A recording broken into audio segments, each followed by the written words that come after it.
நம்மளுடைய மலை கிராமத்துக்கு 100 அடியில ரோடு போடுறானே, அவன் நமக்காக பண்ணல. அவனுடைய பொருட்களை மேல இருந்து கீழே எடுத்துட்டு போறதுக்கு தான் நமக்காக ரோடு போட்டு நடிக்கிறானு. அவனுக்கு தேவையான பொருள் மேல நிறைய இருக்கு, அதெல்லாம் எடுத்துட்டு போறதுக்காக தான் ரோடு போட்டு தராங்க.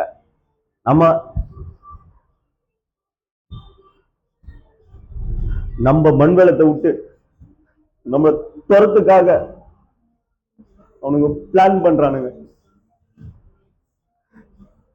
நான் போயிட்டாலும் நீங்க ஒவ்வொரு மனுஷனும் இதுக்காக போராடணும்.